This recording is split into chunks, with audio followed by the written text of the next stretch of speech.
শুভ দুপুর বন্ধুরা। আজকে ভোরবেলা 5টায় ঘুম থেকে উঠেছে মহালয়া দেখার জন্য। তো মহালয়াটা দেখে আমরা চলে গেছি। আজকে আর্ট কম্পিটিশান ছিল বিশ্বম্বর দ্বাদশ শ্রেণী বিদ্যালয়ে। তো এবার মেয়েকে আমি স্কুলে সেখানে পৌঁছে দিয়েছি। তারপর আমি তো জানতাম না মা যে বাজারে গেছে, বাবা তো বাড়িতে নেই, ওখানে গেছে দরকারি কাজে, তার জন্য মা বাজার করতে চলে গেছিলো। আর তখন আমার ছুটি হয়ে গেছিলো। আর চিকেন ছিল, চিকেন বাজার করে আনছে। এখন দিদি বাড়িতে বসে বসে চিকেন আনছে। বাজার করে এসে দেখি ছুটি হয়ে গেছে। তো ওই দেখো আমাদের অনিশার ছুটি হয়নি। ওই দেখো তারা এখানে বসে ঘুমাচ্ছে, চুরাচ্ছে, কি করছে, দুষ্টামি করছে। দেখো ছাত্রছাত্রীরা ভিতরে আর্ট কম্পিটিশান দিচ্ছে, আর এখানে দেখো গার্জিয়ানের মেলা।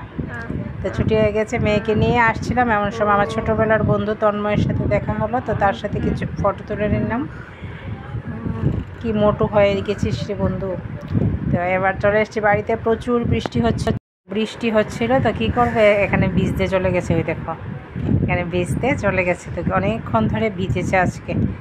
পরীক্ষা কিন্তু এতটা ভালো হচ্ছে না। তারপরও ঘোরা মিস নেই, আনন্দ মিস নেই। দেখো বৃষ্টি ভিজছে। আর জ্বর যদি উঠে মানে কি হবে। আমি বারবার বকা দিচ্ছিলাম কিন্তু ও করছিল। তো ওই দিক দিয়ে আমার মা আজকে মাংসটা রান্না করে নিল। তো এই দেখো মাংসটা রান্না কমপ্লিট। মানে মার হাতের রান্নার কোনো তুলনাই হয় না। ও দেখো ও আবার গিয়ে এবার বল নিয়ে কি করছে, শুধু দুষ্টামি আর দুষ্টামি করছিল। বৃষ্টিতে ভিজছিল।